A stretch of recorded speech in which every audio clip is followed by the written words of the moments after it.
AITA for exploding at my mom over her obvious favoritism toward my niece. My niece, Haley, is a bright and vibrant 12-year-old with a heart full of dreams and a closet full of hopes. She embodies everything that is sugar and spice, adorned with pinks, sparkles, and all things girly. Her dad is my older brother, who has stepped up tremendously as a single parent since her mother is no longer in the picture for reasons that are all too valid. Despite the absence of her mother, Haley has forged a bond with me that goes beyond just family. I've become a trusted confidant, someone she turns to for advice and support in a world that sometimes feels overwhelming for her. Growing up, I was spoiled by our mother in a way that would make any girl's eyes sparkle with delight. If I saw a cute outfit while shopping, it was usually under the tree come Christmas morning. Shopping sprees for clothes, makeup, and jewelry were frequent occurrences, and I even got my ears pierced when I was just 5. However, it pains me to see the stark contrast in how my mother treats Haley.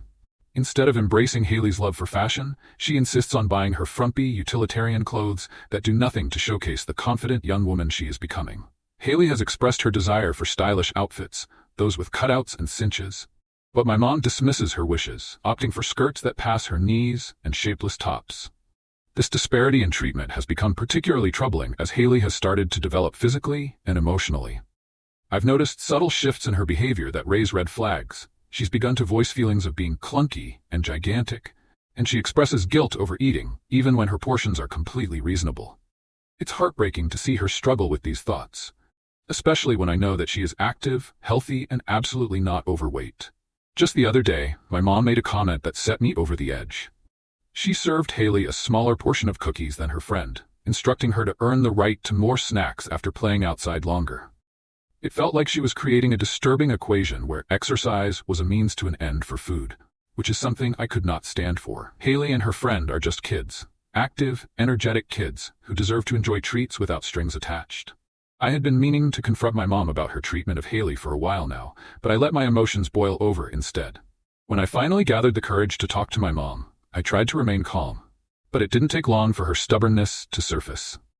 She insisted that Haley was different from me because she wasn't underweight like I had been at that age, which apparently justified her treatment of her. I pointed out the glaring inconsistencies in her approach, how she seemed to forget that I was able to explore my style freely, while Haley was being stifled. Instead of hearing me out, my mom retreated to her old patterns of denial, claiming that Haley didn't need to be burdened with an overflowing wardrobe or makeup. In that moment, I felt a mix of anger and disappointment. I regretted not addressing the issue sooner and allowing my frustrations to build. I just wanted to protect my niece from the same insecurities I had faced as a child. After our heated exchange, I was relieved that Haley didn't overhear our conversation.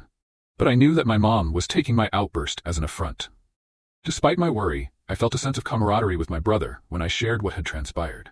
He understood my concerns, voicing his frustrations about our mother's behavior and appreciating my support for Haley. While I may have blown up at my mom, I hope that in the long run, it might encourage her to reflect on how her actions impact Haley's self-esteem. As I navigate this complicated family dynamic, all I want is to ensure that Haley knows she's loved and that she deserves to feel beautiful and confident in her own skin.